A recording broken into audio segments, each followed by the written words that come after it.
400 படிக்கிட்ட வந்திருக்கோம். கூட ஒரு நண்பர் இங்கே வேலூர்லேருந்து ஜாயின் பண்ணியிருக்காரு கூட.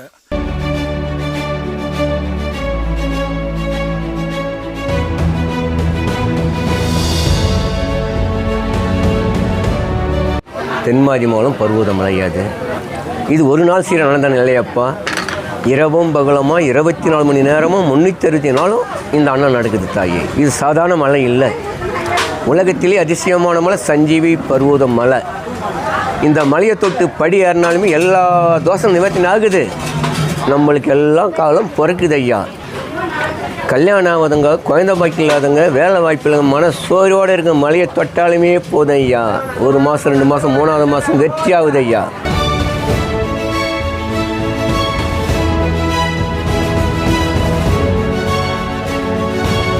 ஸோ ஃப்ரெண்ட்ஸ், கிளம்ப போகிறோம். ஒரு 2 மணிக்கிட்ட ஆகுது. வீரபத்ரர் கோயில் அங்கே தான் ஸ்டார்ட் பண்ணுவாங்க. ஸோ நானும் ஃபஸ்ட் டைம் வந்திருக்கேன். நான் பார்த்தீங்கன்னா காரில் வந்தேன். ஸோ அதனால் வந்துட்டு ரூட்டுன்னு பார்த்தீங்கன்னா உத்திரமேரூர் ரூட்டு வந்தேன். உத்திரமேரூர்லேருந்து நேராக வந்தவாசி அந்த ரூட்டில் நேராக ஒரு 170 கிலோமீட்டர் கிட்ட ஆகுது. 3.5 to 4 hours ஸ்லோ தான் ட்ரைவ் பண்ணி வந்தேன். ஸோ நீங்களும் வரதுன்னா, காரில் வரதுன்னா இந்த ரூட்டு ப்ரிஃபர் பண்ணால் ரொம்பவே நல்லாயிருக்கு. ஒரு 3 மணிக்கு மேலே ஸ்டார்ட் பண்ணலான்ட்டு. இன்றைக்கி பௌர்ணமி, கூட்டமும் இருக்கும். ஸோ அதனால் பொறுமையாக தான் நடந்து போகலான்ட்டு பிளானு. ஸோ இந்த பருவதமலை எக்ஸ்பீரியன்ஸ் எப்படி இருக்குன்னு உங்களுக்கு காமிக்கிறேன். என்னோடய வீடியோ நீங்கள் ஃபஸ்ட் டைம் பார்க்குறீங்கன்னா மறக்காமல் சப்ஸ்கிரைப் பண்ணிக்கோங்க. சப்ஸ்கிரைப் பண்ணும்போது இந்த பெல் பட்டனை மறக்காமல் கிளிக் பண்ணுங்கள். அப்போ நான் வீடியோஸ் போட உங்களுக்கு நோட்டிஃபிகேஷன் வரும். நீங்களும் வீடியோஸை மிஸ் பண்ணாமல் பார்க்க முடியும் ஃப்ரெண்ட்ஸ். So let's see.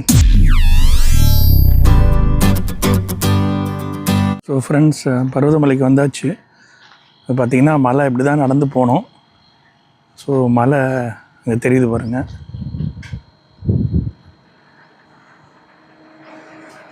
மணி ஒரு 2 கிட்ட ஆகுது. நான் இங்கே தான் தங்கியிருந்தேன். இங்கே வந்து பார்த்திங்கன்னா ஏசி ரூம் 1300 சார்ஜ் பண்ணுறாங்க. டிபிஎஸ் லாட்ஜுன்னு ஜஸ்ட் அடிவாரத்துலேயே இருக்குது. ஸோ ரொம்ப கம்ஃபர்டபுளாகவே இருக்குது. ஸோ நீங்கள் வந்துட்டு கொஞ்சம் முன்னாடியே ரெஸ்ட் எடுத்துகிட்டு பொறுமையாக ரிலாக்ஸ்டாக போகிறதுக்கு இது பெஸ்ட்டு. இதான் ஃப்ரெண்ட்ஸ் நான் தங்கியிருந்த ரூமு. பார்த்திங்கன்னா ரூம் ஆப்ஷன்ஸ் அங்கே ஒன்றும் பெருசாக கிடையாது. இந்த ஒரு லாட்ஜ் விட்டிங்கன்னா வேறு எதுவும் இங்கே அடிவாரத்தில் இல்லை. பட் இதுவே டீசெண்டாக தான் இருக்குது. இதை ரன் பண்ணுறவங்கள பார்த்திங்கன்னா சென்னை பேஸ்டு கப்புள். ஸோ அங்கே ஸ்டே பண்ணி இதை ரன் பண்ணிகிட்ருக்காங்க. 1300க்கு ஒரு ஏசி ரூம் டீசெண்டாக நீங்கள் ரெஃப்ரெஷ் பண்ணுறதுக்கு, ரெஸ்ட் எடுக்கிறதுக்கு ரெலி ஒர்த்துன்னு தான் சொல்லுவேன். கார் பார்க்கிங் எல்லாமே இருக்குது. நீங்கள் மலை ஏறத்துக்கு முன்னாடி ரெஸ்ட் எடுக்கிறதுக்காக இருக்கட்டும், இல்லை போயிட்டு வந்துட்டு கொஞ்சம் ரிலாக்ஸ் பண்ணிவிட்டு அதுக்கப்புறம் கிளம்புறதுக்காக இருக்கட்டும், this is well and good. So நீங்கள் ஸ்டே பண்ணிவிட்டு பொறுமையாக போகலாம்.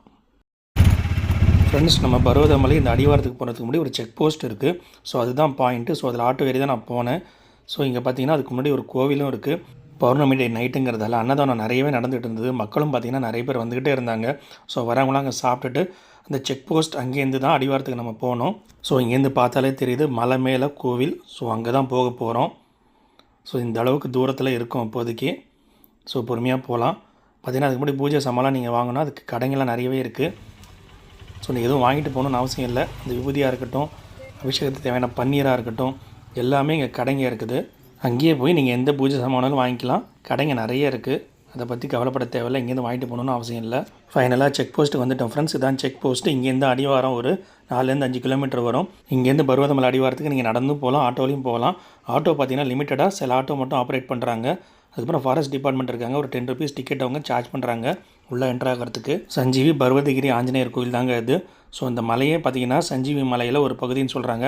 அதனால் ஸ்டார்டிங் பாயிண்ட்லேயே இங்கே இந்த ஆஞ்சநேயர் கோவில் வச்சுருக்காங்க. நீங்கள் ஸ்டார்ட் பண்ணுறதுக்கு முன்னாடி இங்கே ஆஞ்சநேயரை வழிபட்டுட்டு பொறுமையாக கிளம்பலாம். நான் ரொம்ப நாள் கழிச்சு ட்ரெக்கிங் போனதால் ஆல்ரெடி மலை வேறு ஏறணும். அதனால் இங்கே நடக்கிறது கொஞ்சம் டிஃபிகல்ட்டியாக இருக்குன்னு சொல்கிறதால ஆட்டோ எடுத்துக்கிட்டேன். ஆட்டோக்கு 100 rupees சார்ஜ் பண்ணாங்க. உங்களை கரெக்டாக வீரபத்ரர் கோயில் வாசல்லே விட்டுறாங்க. இதான் ஃப்ரெண்ட்ஸ் வீரபத்ரர் கோயில் வாசல். ஸோ இங்கேருந்து தான் அடிவாரம் ஸ்டார்ட் ஆகுது. இங்கே பார்த்தீங்கன்னா 24/7 எப்பயுமே அன்னதானம் நடந்துக்கிட்டு இருக்குது. All 365 days. உண்மையிலே பாராட்டி ஆகணும். வர்றவங்க எல்லாருக்கும் பார்த்திங்கன்னா சாப்பாடு வயிறார கொடுக்குறாங்க. அவங்களோட கான்செப்ட் என்னென்னா யாருமே பசியோடு மலை ஏறக்கூடாதுன்றது தாங்க. ஸோ உண்மையிலேயே அது ரொம்பவே பாராட்டணுங்க. ஸோ அதுபோல் சாம்பார் சாதம், பிரிஞ்சி சாதம், பொரியலோட, ரசத்தோட அருமையான ஒரு சாப்பாடு கொடுக்குறாங்க. எதுவுமே குறை சொல்ல முடியாது. அந்தளவுக்கு சாட்டிஸ்ஃபைடாகவும் ரொம்ப சூப்பராக வந்தது. நானும் கொஞ்சமாக சாப்பிட்டு தாங்க மலை ஏற ஸ்டார்ட் பண்ணேன். அதுபோல் இந்த அன்னதானம் பார்த்திங்கன்னா பக்தர்கள் கொடுக்குற டொனேஷனை வச்சு தான் ரன் பண்ணிக்கிட்டு இருக்காங்க. ஸோ நீங்கள் போனீங்கன்னா கண்டிப்பாக உங்களால் முடிஞ்ச டொனேஷனை அந்த அடிவாரத்தில் இருக்கிற சுவாமிகிட்ட நீங்களும் கொடுக்கலாம். திருவண்ணாமலை மாவட்டம் கலசபகம் தொகுதி தென்மாதி மூலம் பருவதமலை அது.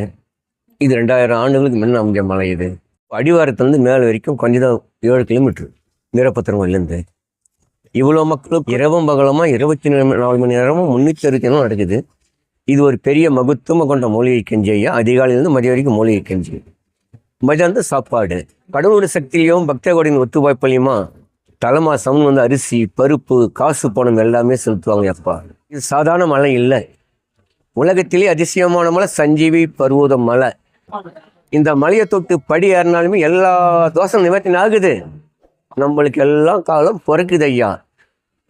கல்யாணம் ஆகாதவங்க, குழந்தை பாக்கியம் இல்லாதவங்க, வேலை வாய்ப்பு இல்லாத மன சோர்வோடு இருக்க மலையை தொட்டாலுமே போதும் ஐயா.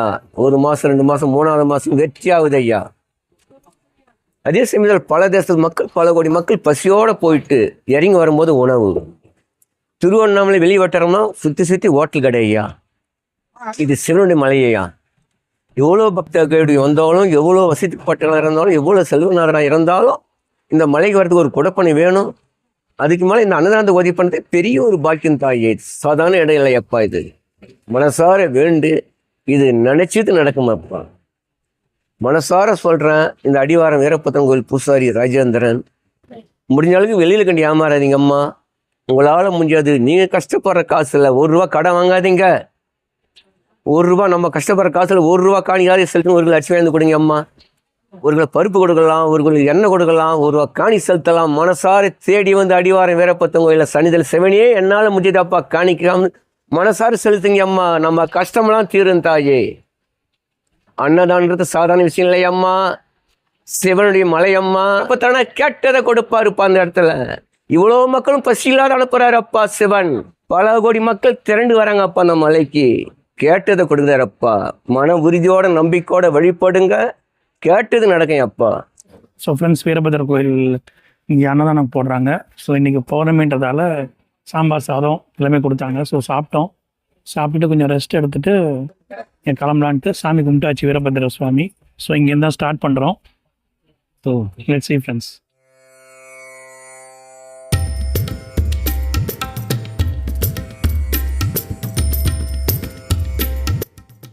பருவதமலையை நோக்கி என்னோடய பயணத்தை ஸ்டார்ட் பண்ணிட்டோம் ஃப்ரெண்ட்ஸ். ஸ்டார்ட் பண்ணியாச்சு. ஸோ இதுதான் பாதை.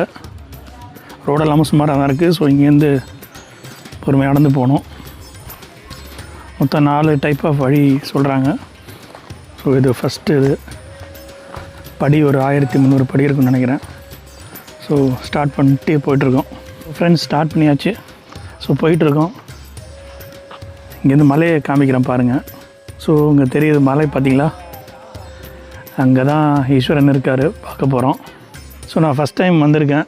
ஸோ ரொம்ப த்ரில்லாகவே இருக்குது. ஸோ அதுவும் தனியாக தான் நான் வந்திருக்கேன். ஸோ நல்லபடியாக ஈஸ்வரனை பார்த்துட்டு அங்கே எப்படி இருக்குன்னு காமிக்கிறேன் பாருங்கள். வீடியோ தொடர்ந்து பாருங்கள். ஸோ உங்களுக்கு பிடிச்சிருந்தா வீடியோவை லைக் பண்ணுங்கள். ஸோ இப்படி தான் போகணும். இங்கே ஈஸ்வரன் கோயில் இருக்குது. அங்கே வனதுர்க்கை அம்மன் டெம்பிள் இருக்குது. Starting point exactly. ஸ்டார்ட் பண்ணிட்டோம் ஃப்ரெண்ட்ஸ். போயிட்டுருக்கோம். பாதை இப்படி தான் இருக்குது. ஸ்லோப் ஸ்டார்ட் ஆகுது.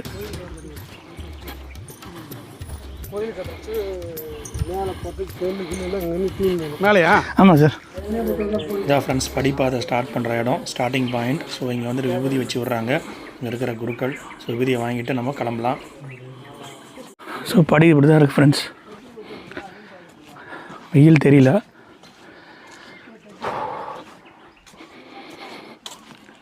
எல்லா மரங்கள் சூழ்ந்திருக்கு.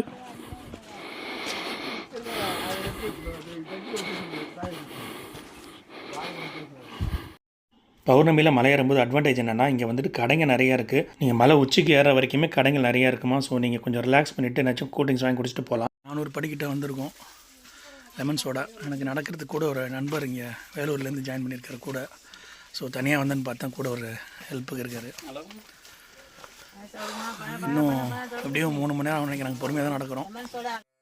ஸோ ஃப்ரெண்ட்ஸ், நீங்கள் ஃபிட் அண்ட் ஃபைனாக இருந்தீங்கன்னா 3 to 4 hours நடக்கலாம். நாங்கள் பொறுமையாக தான் நடந்தோம். இங்கே 700வது படிக்கட்டு. அதுக்கிட்ட பார்த்தீங்கன்னா ரைட் சைடில் ஒரு வழி போகுது. அது வழியாக போனோன்னா போகர் சித்தரோட குகை இருக்கிறதா சொன்னாங்க. ஆக்சுவலி நிறைய பேருக்கு அது தெரியல. நான் ஒரு யூடியூப் வீடியோஸ் அல்லது பார்த்தேன். ஸோ பார்த்து அதில் ரெஃபர் பண்ணியிருந்தாங்க. மலை ஏறுறதுக்கு முன்னாடி எனக்கு நல்லாவே ஞாபகம் இருந்தது 700வது படிக்கட்டு. அங்கே போகும்போது அந்த போகர் சித்தர் குகையை பார்த்துட்டு போகணும் அப்படின்னு சொல்லிட்டு. பட் ஆக்சுவலாக மறந்துட்டோம். எப்பயும் போல் ரெஸ்ட் எடுக்கிறதுக்கு அந்த படிக்கட்டில் உட்காந்தோம். திடீர்னு பின்பக்கமாக ஒரு சுவாமி வந்தாங்க. வந்துட்டு அவங்க இதுமாரி உள்ளே போய் தரிசனம் பண்ணுங்கள், ரொம்பவே நல்லாயிருக்கும், இங்கே போகர் குகை இருக்குது அப்படின்னு சொன்னாங்க. அப்போ தான் நாங்களே ரியலைஸ் பண்ணோம் 700வது படிக்கட்டாக தான் நம்ம உட்காந்துட்டு இருக்கோம், இங்கே தான் போகணும் அப்படின்னு சொல்லிட்டு. ஸோ அது உள்ளே போனோம். வழி கொஞ்சம் கரடுமுரடாக தான் இருந்தது, ரொம்ப தூரம்லாம் இல்லை, ஒரு 1/2 கிலோமீட்டர் கிட்டே இருக்கும். அங்கே ஒரு சிவலிங்கம் இருக்குது, ப்ளஸ் போகர் அங்கே வந்து தவம் பண்ணார் அப்படின்னு சொல்கிறாங்க. அந்த குகையை நோக்கி தான் போயிட்டுருக்கோம். ஸோ ஆல்மோஸ்ட் ரீச் ஆகிட்டோம். நான் கூட வந்த நண்பரை பின்தொடர்ந்து போயிட்டு இருந்தேன். ஸோ குகை இங்கே தான் இருக்குது, போக போகிறோம். ரொம்பவே அருமையாக இருந்தது ஃப்ரெண்ட்ஸ். அந்த ஒரு ஆம்பியன்ஸ், அந்த இடம், அந்த சூழல், அந்த அமைதி, அந்த சிவலிங்கம், அந்த குகையே பார்த்திங்கன்னா ஒரு டிஃப்ரெண்ட்டான வடிவமைப்பில் இருந்தது. அது உண்மையிலேயே வேறு லெவல் வைப் அப்படின்னு தாங்க சொல்லுவேன். நீங்கள் அங்கே போனீங்கன்னா தான் அதை உணர முடியும். அந்தளவுக்கு ஒரு அருமையான இடம். ஸோ நீங்கள் பர்வதமலை போனீங்கன்னா அந்த 700வது படிக்கட்டுக்கு ரைட் சைடில் டவுன் இறங்கும். ஸோ அதில் இறங்கி நீங்கள் ஒரு 10 நிமிஷம் உள்ளே போகணுங்க. ஸோ போனீங்கன்னா மறக்காமல் கண்டிப்பாக அது உள்ளே போயிட்டு தரிசிச்சுட்டு வாங்க. உண்மையில் ஒரு வேறு லெவல் வைப் பார்த்திங்கன்னா உங்களுக்கே தெரியும் எந்தளவுக்கு ஒரு அருமையாக இருக்குது பாருங்கள். அந்த குகையோட அமைப்பு, சிவலிங்கம், அதில் விநாயகரை படுத்திருக்கிற மாதிரி ஒரு உருவமும் தெரிஞ்சுது அந்த மலையிலேயே. இங்கே வரவங்களாம் சிவனுக்கு அவங்கள விபூதி அபிஷேகம் பண்ணுறாங்க. கொஞ்ச நேரம் இங்கே உட்காந்து தியானம் பண்ணுறாங்க. போகர் உள்ளிட்ட பல சித்தர்கள் இங்கே உட்காந்து தியானம் பண்ண இடம். ஸோ அந்தளவுக்கு ஒரு பிரசித்தி பெற்ற ஒரு இடம் அது. இப்போ பார்த்திங்கன்னா இந்த விநாயகர் படுத்திருக்கிற மாதிரி ஒரு உருவம் உங்களுக்கு தென்படும் அந்த மலையிலேயே. அது என் கண்ணுக்கு அப்படி பட்டுச்சா இல்லை உண்மையிலே அப்படி இருக்குன்னு நீங்கள் கமெண்ட்டில் சொல்லுங்கள். எனக்கு அப்படி தான் தோணுச்சு. ஸோ நாங்களும் அங்கே கொஞ்சம் நேரம் உட்காந்து தியானம் பண்ணிவிட்டு அதுக்கப்புறம் தான் திருப்பியும் மலை ஏற கிளம்புனோம். நாங்கள் வந்ததை பார்த்து இங்கே நிறைய பேர் எங்கள் பின்னாடியே வந்தாங்க. அவங்களும் வந்துட்டு சுவாமியை தரிசிச்சுட்டு தான் போனாங்க. ரொம்பவே ஒரு அருமையான இடம், அமைதியான சூழல். கண்டிப்பாக அங்கே டைம் ஸ்பெண்ட் பண்ணணும். ஸோ அந்தளவுக்கு ஒரு சிறப்பு வாய்ந்த இடம்னு சொல்லுவேன். ஸோ நீங்களும் போனீங்கன்னா மறக்காமல் இங்கே கொஞ்சம் நேரம் உட்காந்துட்டு வாங்க.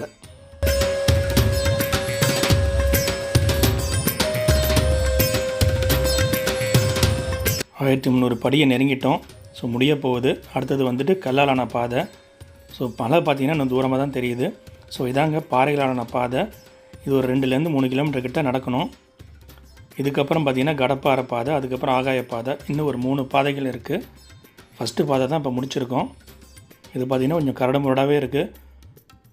நீங்கள் ஷூ போடாமல் போனீங்கன்னா, இல்லைனா ஷூ போட்டிங்கன்னா ட்ரெக்கிங் ஷூ போட்டு போங்க. நான் தெரியாமல் வாக்கிங் ஷூ போட்டு போயிட்டேன். அது ரொம்பவே ஸ்கிட்டாச்சு. ஸோ அதனால் நீங்கள் போகிறதுனா ட்ரெக்கிங் ஷூ போட்டுக்கோங்க, இல்லைன்னா வெறும் காலால் நடக்க முடிஞ்சால் நடங்க. செப்பல் கூட அங்கே போகிறது ரொம்ப கஷ்டம், வழுக்குது. பார்த்திங்கன்னா வயசானவங்க கூட போயிட்டு வராங்க. நடுவில் ஒரு கோவில் இருக்குது. இங்கே வந்து சிவலிங்கம் இருக்குது, விநாயகர், முருகர், இதுமாரி எல்லா ஒரு சிலையும் வச்சுருக்காங்க. நீங்கள் வழிபட்டுட்டு போகலாம். ஒரு மண்டபம் மாரி கட்டி வச்சுருக்காங்க. நீங்கள் ரெஸ்ட் எடுக்கிறனா கூட இருக்கலாம். மலையேறவங்க ஓய்வு எடுக்கிறதுக்காக கட்டின மண்டபம் தான் இது அப்படின்னு சொன்னாங்க. இங்கேருந்து கோவிலை பார்க்குறோம். இன்னும் தூரமாக தான் தெரியுது. இன்னும் அந்த அளவுக்கு தூரம் நம்ம போகணும் சிவனை தரிசிக்க.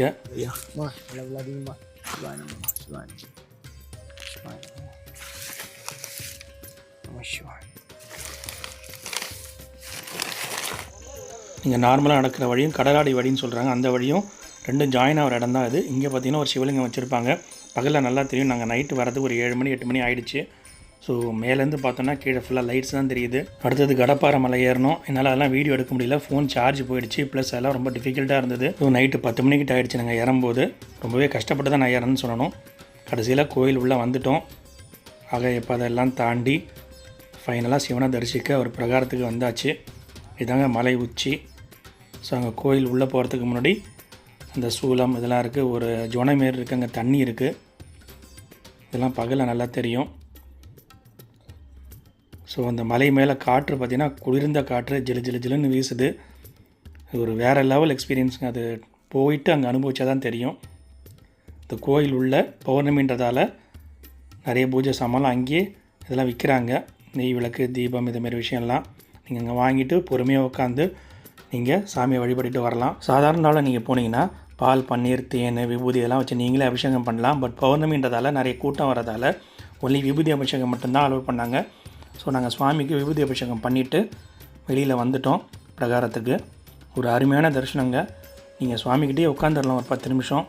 இதுபோல் எங்கேயுமே வந்துட்டு உங்களால் அனுபவிக்க முடியாது. அந்தளவுக்கு ஒரு டிவைன் எக்ஸ்பீரியன்ஸ் அப்படி தாங்க சொல்லுவேன் இந்த பர்வதமலை எக்ஸ்பீரியன்ஸ்.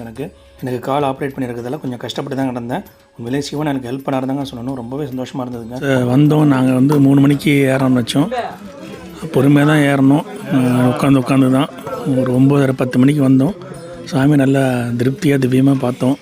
எங்கள் கையாலேயே சாமிக்கு விபூதி எல்லாம் போட்டு எல்லாம் பண்ணிவிட்டு உட்காந்துட்டு இப்போ ரிலாக்ஸ் பண்ணிகிட்டு இருக்கோம். உண்மையிலேயே ஒரு வேறு லெவல் எக்ஸ்பீரியன்ஸ் பௌர்ணமி அன்னைக்கு இங்கே வர்றது.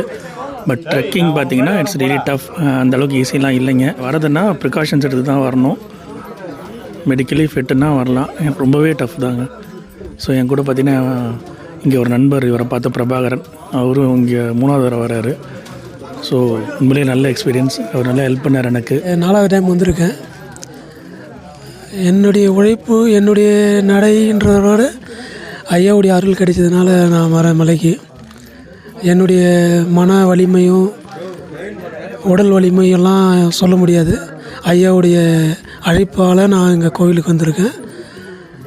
எத்தனையோ முறை தடங்கள் வந்திருக்கு. தடையை மீறி ஐயாவுடைய அருள் கிடைக்கணும். ஐயாவை தடைப்பட்டுட்டா வர முடியாது. ஐயாவோட அழைப்பு இருந்தால் மட்டும்தான் கோவிலுக்கு வர முடியும். ஸோ அவர் சொன்னது 100க்கு 100 உண்மைங்க. அவர் நினச்சா தான் நம்ம வர முடியும். அதை நானே உணர்ந்துட்டேன். ஸோ இது வந்து சாதாரண விஷயம் இல்லை. கீழே படியை தாண்டி அதுக்கப்புறம் இந்த கல் பாறை, அதில் ஒரு பாதை, அதுக்கப்புறம் பாறையில் அதில் வந்துட்டு ஏறிட்டு அதுக்கப்புறம் பார்த்திங்கன்னா ஆகாய பாதை, எல்லாமே ரொம்ப லிட்ரலி டூ டஃப்ங்க. ஃபிசிக்கலி ஃபிட்டுன்னா ஒன்றும் பிரச்சனை இல்லை. அதோட இதுதான் எக்ஸ்பீரியன்ஸ். ஸோ இந்த வீடியோ பிடிச்சிருந்தா லைக் பண்ணுங்கள், ஃப்ரெண்ட்ஸ் கூட ஷேர் பண்ணுங்கள், நம்மளோட சேனலை சப்ஸ்கிரைப் பண்ணிக்கோங்க. Thanks friends. நெக்ஸ்ட் வீடியோவில் பார்க்கலாம்.